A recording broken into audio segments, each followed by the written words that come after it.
साधारण लड़की की असाधारण उड़ान। एक सीधी सादी भोली भाली सी छोटी सी लड़की थी। न ज्यादा बोलने वाली, न ज्यादा दिखावा करने वाली। उसकी आंखों में एक अलग सी चमक थी जो अक्सर सपनों में खो जाती थी।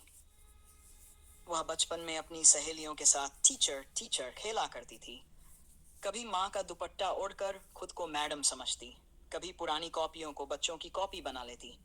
जमीन पर बैठी गुड़ियों को लाइन में बिठाकर वह पूरे आत्मविश्वास से पढ़ाती थी, डांटती थी, सवाल पूछती थी।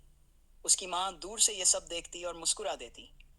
तब किसी को क्या पता था कि ये खेल एक दिन उसकी जिंदगी की दिशा तय कर देगा। हालांकि उसे पढ़ाई से ज्यादा आर्ट और ड्राइंग में रुचि थी। रंग, पेंसिल, ब्रश, कागज, यही उसकी असली दुनिया थी। जब बाकी बच्चे किताबों से भागते थे, वह रंगों में डूब जाती थी।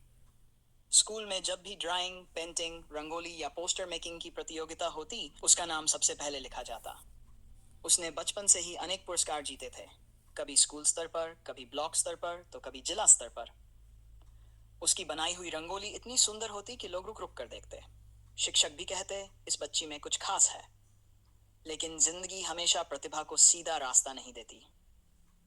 10वीं तक का सफर, 10वीं कक्षा तक वह ठीक ठाक अंकों से पास हुई।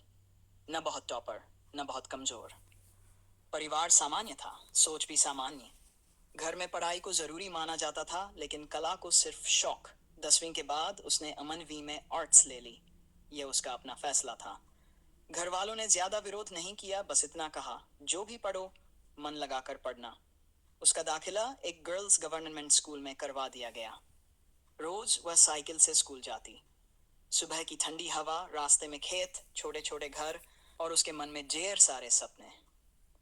स्कूल में भी उसने ड्राइंग की कई प्रतियोगिताएं जीती, लेकिन धीरे धीरे उसके अंदर कुछ बदलने लगा। अब उसे किताबें पढ़ना अच्छा लगने लगा। इतिहास के पन्ने, समाज की कहानियां, साहित्य की गहराई, सब उसे आकर्षित करने लगे। 11वीं की पहली सफलता, 9वीं में उसने मन लगाकर पढ़ाई की और पूरी क्लास में पहला स्थान हासिल किया। यह उसके लिए एक नया अनुभव था। पहली बार उसने खुद को सिर्फ कलाकार नहीं, बल्कि एक मेहनती छात्रा के रूप में देखा। एक तरफ वह पढ़ाई में अव्वल थी, दूसरी तरफ ड्राइंग में भी सबसे आगे। 12वीं में भी उसने फर्स्ट पोजीशन हासिल की। अब सवाल यह था, आगे क्या? सपने और अपमान। अब उसे अपने करियर के बारे में सोचना था। उसने घर वालों के एक जान पहचान के टीचर से सलाह ली। उस दिन वह बहुत उम्मीद लेकर गई थी। टीचर ने पूछा, तुम जिंदगी में क्या करना चाहती हो? उसने पूरे विश्वास से कहा, सर, मैं फैशन डिजाइनर बनना चाहती हूँ।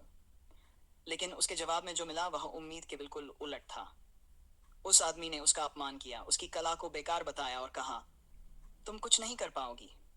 वह बहुत रोई, उसका आत्मविश्वास हिल गया। वह चुपचाप घर लौट आई।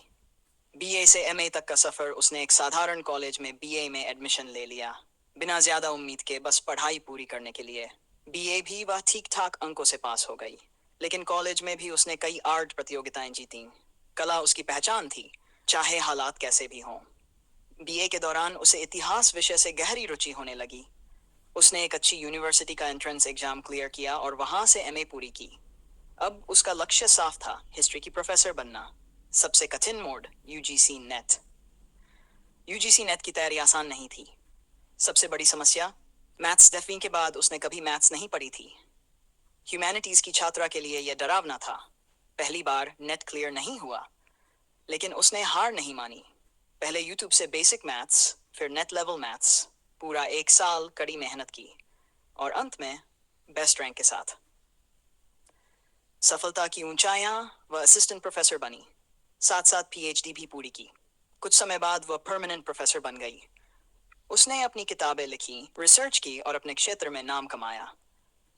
कला कभी नहीं छोड़ी, लेकिन उसने अपनी कला को कभी नहीं छोड़ा। उसने अपना आर्ट यूट्यूब चैनल बनाया, ड्राइंग, पेंटिंग, यूनिक रंगोली, सब कुछ। आज उसके मिलियंस में सब्सक्राइबर्स हैं। आज वह एक सफल प्रोफेसर है, एक सफल यूट्यूबर है, और सबसे जरूरी, खुश इंसान है, क्योंकि उसने अपने गुण और कला को कभी त्यागा नहीं।